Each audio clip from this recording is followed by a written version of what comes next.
Hey, what's going on, guys? OJ back here with another video, and today we're going to be talking about the saltiest fighters in the UFC. Now, I've been wanting to make this video for a very long time, but I didn't know exactly when to drop it. But I think now is the right time, and I'll explain that as we go through the video. But regardless, here's a tier list of some of the saltiest fighters in the UFC and some of the nicest people in the UFC. I'm gonna have a set of tiers for you guys in a couple seconds. So without wasting any more time, let's jump right into the video. All right, starting off with the list, we got Jamahal Hill. So we had the same opponent last fight, right? You can say whatever, try to go with the wave. Like that seemed to be the thing now because I get a lot of hate within the community and all of that. A lot of y'all want to try to jock on that. But I'm really don't care and I'm really gonna come at you, right? Your last performance, you got dominated. Dominated and knocked out. Completely shut down, completely exposed, right? And then got done bad, bro. You got did bad. I got caught. You got dominated. It's a huge difference. Yeah, I don't think this needs any explanation. Dude is pure sodium chloride 24/7. You can see this not in just the interview I played for you guys, but also in every single Jamahal Hill interview. This guy is always at war with the fans in the Instagram comments, Twitter comments, like you name it. Jamahal Hill will be salty wherever you see him. I think Jamahal Hill has dialed it back a little bit ever since he lost to Yuri Prohaska, but the generational run in 2024 where he was like in denial that he was just like outplayed by Alex Pereira, and then him just like constantly going to war with a bunch of fans on Twitter. I think it was pure sodium rage at the time. I thought it was pretty funny, and I thought that's why Jamahal Hill was able to sell a lot of his fights. But I'm not gonna say that it wasn't just a tactical market ploy. Like there is some part of it where you gotta admit Jamal Hill is extremely salty. Now up next we got Israel Adesanya. Who the fuck is this cracker to tell me who the fuck I am, who the fuck Kamaru is, who the fuck Ngannou is? I'm like, are you dumb? As a product of colonization, you're trying to tell me who the fuck I am. You can take the boy out of Africa, but you can never take the Africa out of the boy. A lot of Izzy fans will tell you that he's a humble champion or he was a humble champion, and right now he's on a 3-fight loss streak and he's taking the losses very well, and he just needs time to rest. Make no mistake, Adesanya, during his title reign, was incredibly salty. Just look at when he first lost to Alex Pereira. Israel Adesanya is incredibly salty. He just can't show it as often because he's lost 3 in a row. And it's not just that, he's also shown that salt in front of DDP because DDP claimed to be the actual African champion. Meanwhile, Israel Adesanya is a Nigerian training out of New Zealand. I think Israel Adesanya fans are delusional if they're calling him humble because this man's very salty. He's not at the level of pure and sodium chloride, but I think he's very close. Now up next, we got situational salt with Merab Devalishvili. I kind of get it. Merab has been disrespected by the fan base for a very long time, and he's been disrespected a lot by the fighters because every single fighter he goes up against talking about how he's not gonna be able to do better than him or how his wrestling and grappling and cardio is zero. Some petty banter trash talk. But Marab Davalishvili, it's the way he reacts. And typically the way he reacts is by crashing out. Like when he was at the Umar Nurmagomedov press conference and after the fight with Sean O'Malley the first time. I think Marab Davalishvili I think it's funny, but at the same time, it is very salty. But I think that's what kind of attracts Marab fans, I guess, because Marab he has a very strong personality, and I think it's pretty funny sometimes whenever he's going in his crash out states. Now up next we got Magomed Ankalaev. He is understandably salty. I think this guy has been disrespected for a very long time. Now, am I gonna lie to you and say that he's like must-see TV like an Alex Pereira or a Yuri Prohaska? No, but he's not exactly boring. Like, yeah, his fight with Alex Pereira is boring, but I place more blame onto Alex Pereira. And now Magomed Ankalaev is trying to be active, trying to fight as many contenders as possible, but all of them seem to not be available. So he's just calling them out on Twitter for just, being ducks. I think Magomed Ankalaev, again, he's been disrespected by a lot of the fan base. So he has some right to be salty, and it's not like he's going out of the line with anything he says, and it's not like he's being outright delusional like Jamahal Hill, but there is some salt, and I think it is justified. Now, moving on to someone who's an absolute saint, we got Tom Aspinall. Tom Aspinall has never said anything bad about John Jones throughout this whole debacle of John Jones in Thailand, or how John Jones is actively not trying to fight Tom Aspinall in the first place. I think Tom Aspinall, he's a model citizen. He doesn't really trash talk in the first place. Like he only does that because of the skits and to, in a way, promote the fight. But I think he's a very nice guy. Eh, to be honest, I would have said a lot worse thing to John Jones if I were in his position. But I think Tom Aspinall overall, very nice guy. No salt in him whatsoever, and he's a model heavyweight champion that fans should look up to. Now, moving on, we got Joe Pyfer. I don't care if it's offensive to you. I will never go back to that country. I did everything right. I slept in a tent. I did all this work to still get sick. Some people are saying it wasn't the food, saying I got altitude sickness. I'm not a fucking geographic elevation scientist, but I was told as long as I acclimated, which I did for 2 months, slept in a tent and on the floor, I did everything that I could to prepare. And if that's what altitude and elevation is, that country, I will never fight there again. Shithole, not going back. Don't care if that's offensive to you. You're not the one fighting. Suck my balls. Salty man Joe Pyfer needs no introductions. He's top 3 in the pound for pound saltiest fighters on the roster right now. He literally declared fuck you to Mexico because one restaurant gave him diarrhea. I think that's really funny. I'm be honest, I don't know why Joe Pyfer did that. It's not like the Mexican people were planning on doing that. Maybe Joe Pyfer's stomach doesn't align with Mexican food, but the fact that he just made a whole 2-minute rant video about how Mexico is a dirty country because he got sick from going there is just incredibly funny to watch. And I think that's the only reason why I put him on the pure sodium chloride tier list. Now up next we got Armin Sarkarian. This guy is a certified crash out. What are you talking shit about? Talking shit about you. Oh, boys.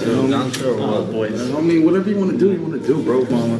Bro, put your people on my face, bro. Put your people on my face. We can go one-on-one. We can do whatever you want to do, bro. Whatever you want to do, my. Hey, listen, listen. I don't do all that talking, bro. Back the fuck up on my face. What's up? Whoa. Come on. Main event. Why you want to in my face like that and shit, bro? No, what's up? Just be professional.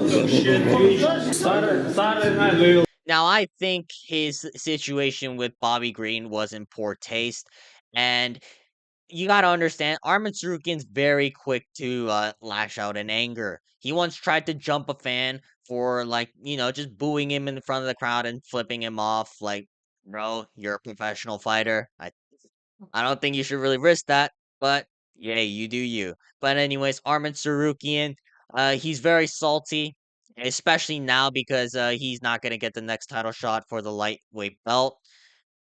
I'm gonna be honest though, like I think that's part of his doing because let's be honest, Sarukian pulled out like the day of the fight with Islam Makhachev, and of course Dana White's gonna say, "Yeah, you're not getting the next title shot anytime soon."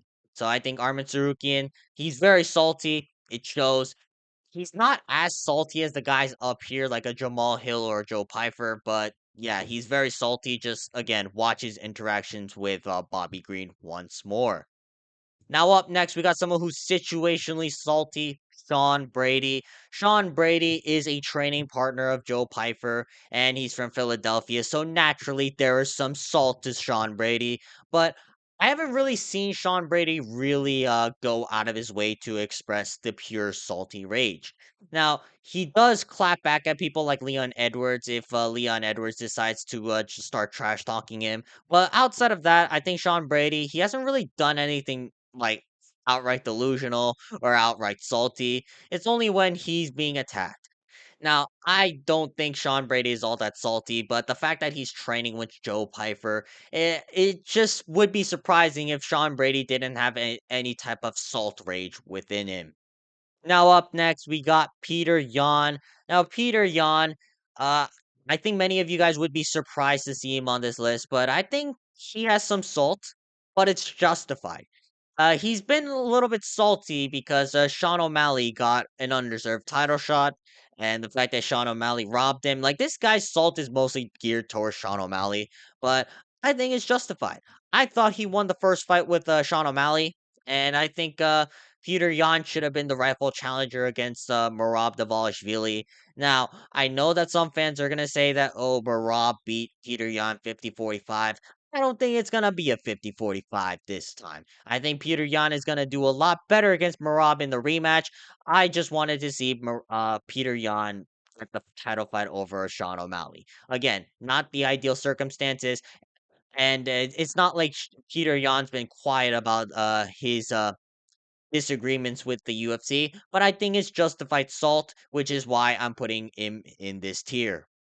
Now, last but not least, we got Alexander Volkanovski. Alexander Volkanovski is a true saint. No excuses. He just goes out there to perform and to entertain the fans and to, just put on a masterclass of mixed martial arts. I think Alexander Volkanovski is a true saint, like Tom Aspinall, and Alexander Volkanovski is a champion that a lot of fans should be looking up to.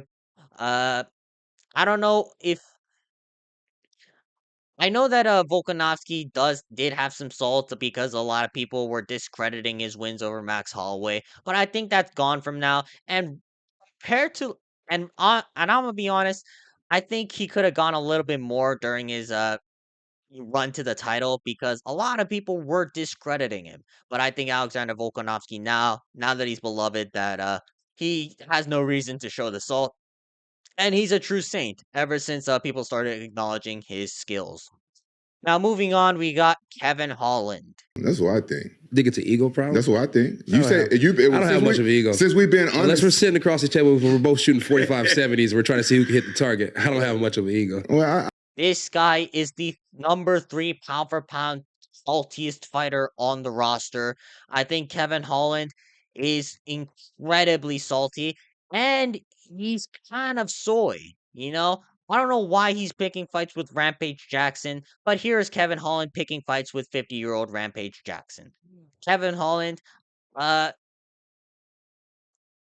also, Kevin Holland's always on Instagram and always talking trash with fans back and forth. Like, if you are on Instagram more than I am talking to the comment section, then I think you're somewhat salty or you just don't have a life. I know that Kevin Holland is a seasoned trained martial artist, so I'm not gonna say that it's the latter. I think he's just pure salt, and that's why he is prone to crashing out every few seconds.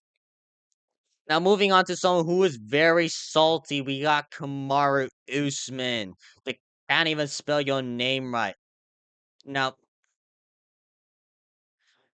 moving on to someone who is very salty, Kamaru Usman.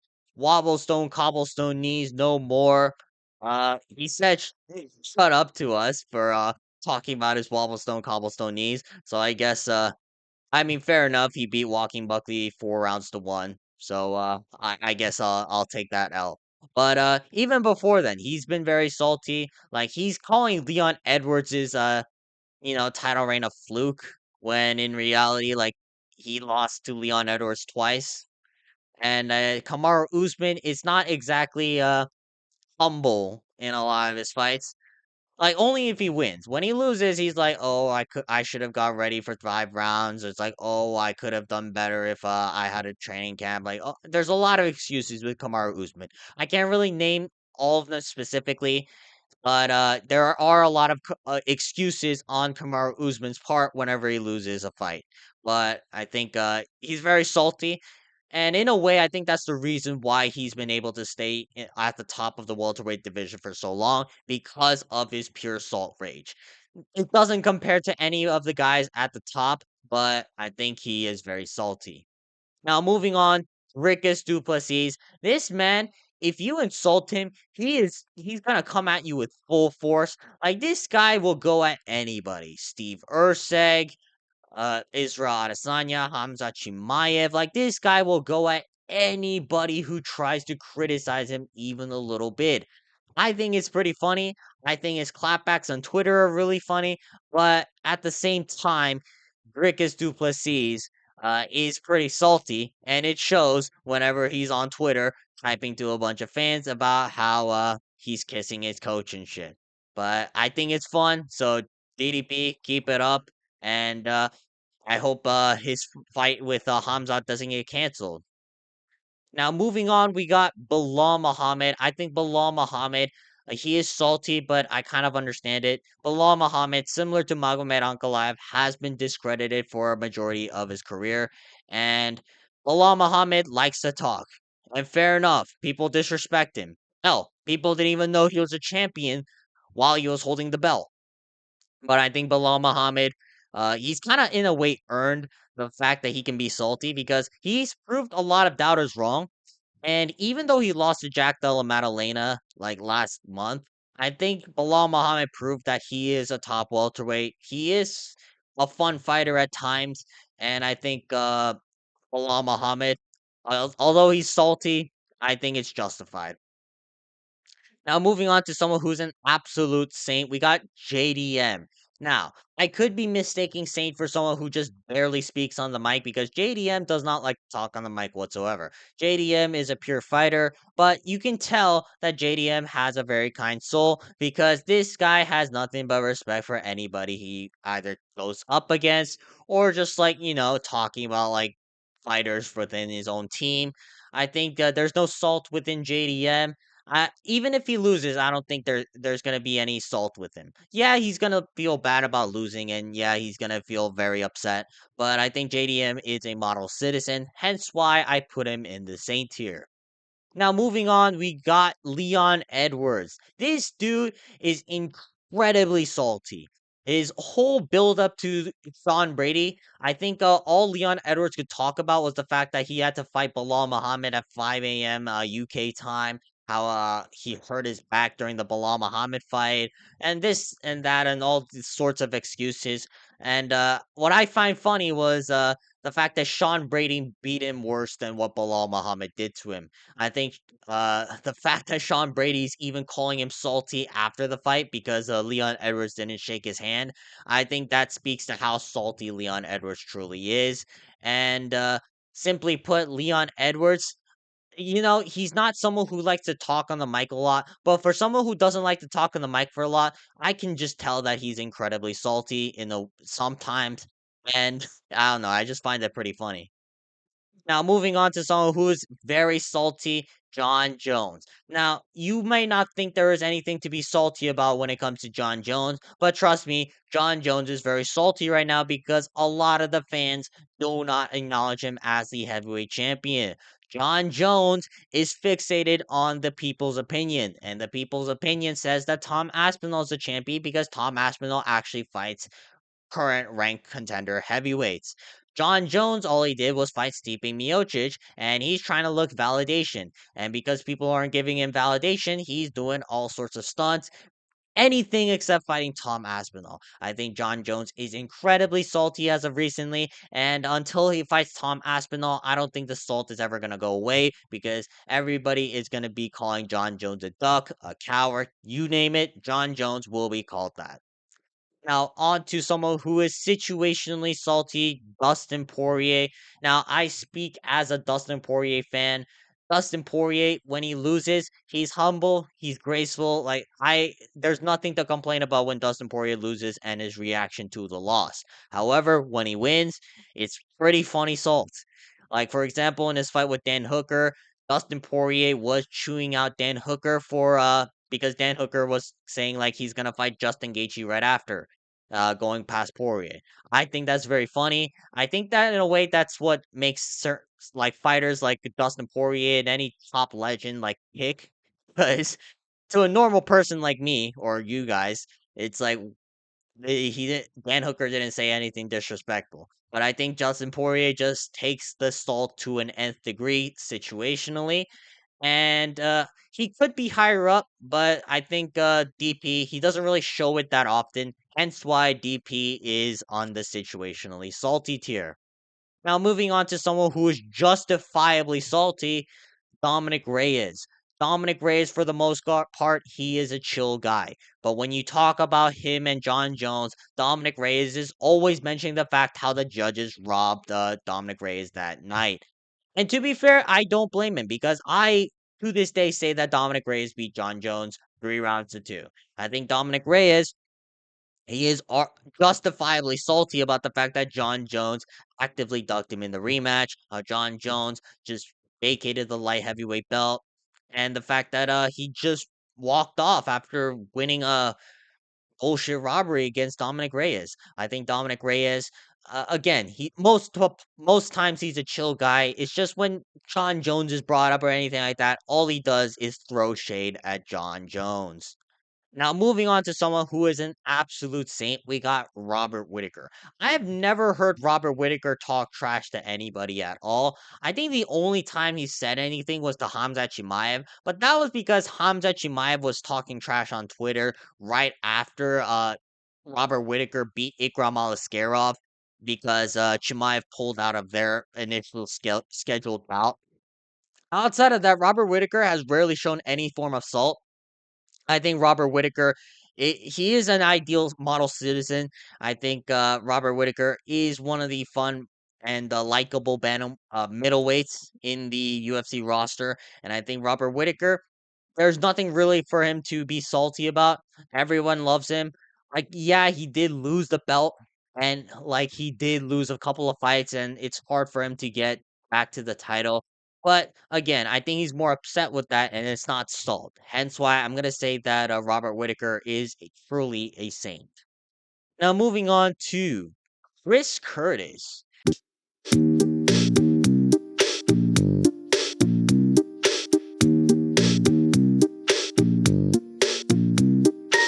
Now, the fact that he's complaining to Jack Hermanson because Jack Hermanson isn't engaging in the pocket with him shows how salty Chris Curtis is when it comes to just losing.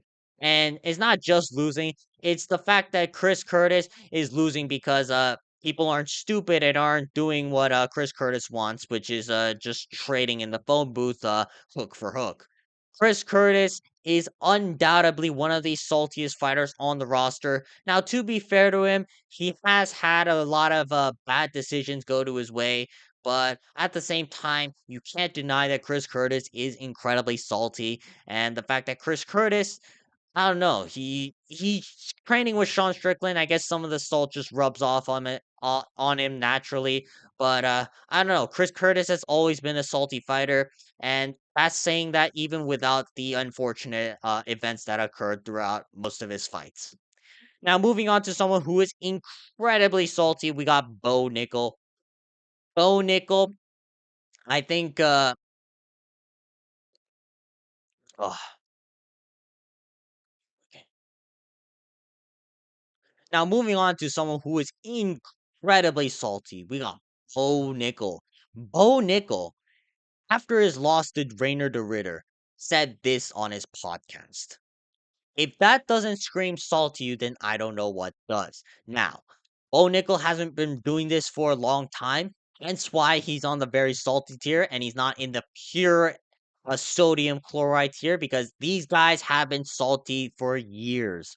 But make no mistake, I think Bo Nickel, if he stays in the UFC longer, if he actually gets a few fights in, then he's gonna jump up possibly knock out either Leon Edwards and Chris Curtis down, and he will be a top 5 pound for pound saltiest fighter on the roster right now. Now moving on to someone who is situationally salty, Yair Rodriguez.